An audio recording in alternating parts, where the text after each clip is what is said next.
thought that I would talk about the audiobook that I decided to listen to this month as continuing my New Year's resolution to read a new book every month throughout the year. And the book that I decided to listen to was called The 3-Day Effect by Florence Williams. And the reason why I chose this one is because I really love being outside. I think that out of all of the things that I have tried for therapy to help me through my PTSD and my anxiety, being outside has been probably the most healing that I have received so far. So I know firsthand, the difference that it can make, but I thought that maybe I could learn something new from it. And there were different chapters that focused on different types of trauma and different experiences that, different people had throughout their lives. The first one, I think, was a group of veterans. The other group was a group of women who were sex abuse survivors. The other one was a man who lived in the city. I believe that he was a writer of some kind, and he just really didn't like being outdoors, or he didn't get outdoors much. So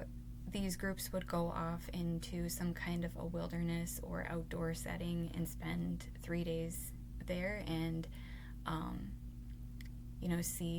they would kind of track and document their heart rate, their brain activity, to see where they were at before and then afterwards, and their cognition as well. So they would do memory tests to see where they were at before and then afterwards. And then the woman who ended up putting this audiobook together was actually going through a divorce herself. So she was trying to find some kind of healing and hoping that she could see a difference in the time that she spent outside as well. So the majority of it I found to be interesting in some ways, but not so much that it was something that I felt like I learned a lot from. And maybe that's just because I have read a lot of books that have, had a lot to do with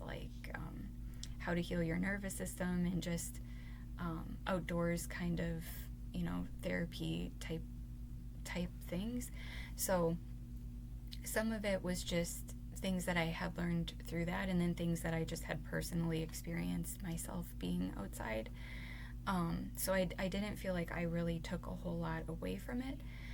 but I did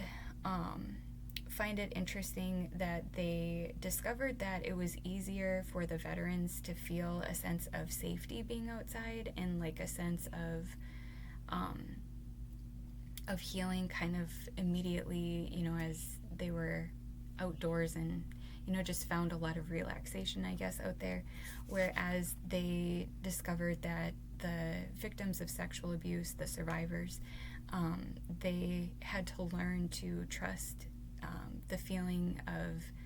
being safe again outside and just the unpredictability and everything that went along with it. So I found that to be interesting, how one group of people who experienced a certain type of trauma could settle in a little bit more easily than the group of people experiencing a different type of trauma. So the part where I think that I was waiting throughout a lot of it for them to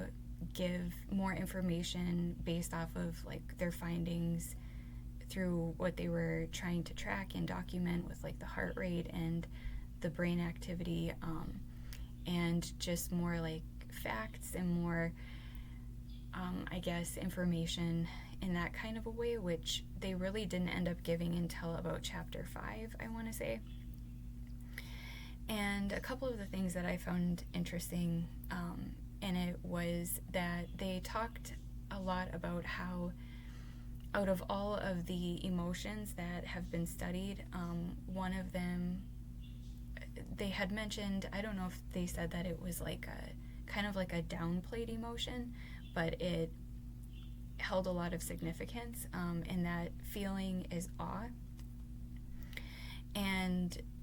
how it shows up a lot as like surprise. You know, if you were to look at a photo of somebody who was in awe of something and somebody who was surprised, it would be kind of hard to tell the difference, but that feeling of being in awe of things helps to keep us in like a more humble kind of state of being, instead of like a defensive or in, you know, just this kind of, I don't know how they really described it, but it was interesting to me how they were talking about how it actually was this place that helped to bring a lot of healing, this particular state of being in awe of things, and how it is very balancing to your sympathetic and parasympathetic nervous system, and how they were kind of tracking the breathing of people when they experienced these feelings of being in awe of things, and how people who were stuck in a sympathetic response, when they measured their breathing, like breathing in and breathing out, they could tell the people that were stuck in the sympathetic kind of place, because their heart rate did not go down upon breathing out. So the people that had a better place with their vagus nerve and everything, when they would breathe in,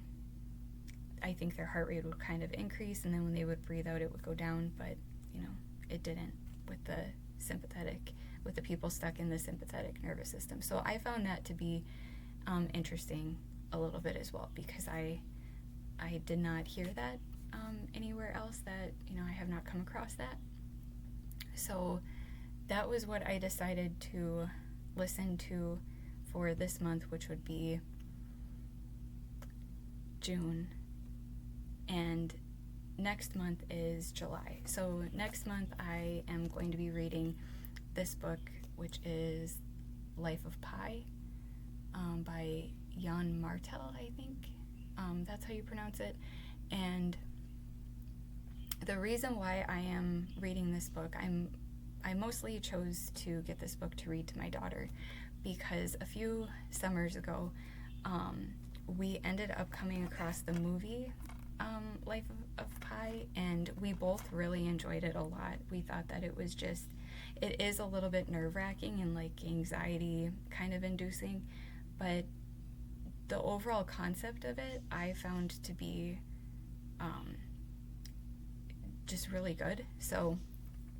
because we enjoyed the movie so much, I thought that I would read the book, because a lot of the times I feel like the book is so much better than the movie is. So that is what I'm going to read this month, and that is it for this audiobook that I listened to, and then I will share what I think about the Life of Pi book when I am done reading that next month.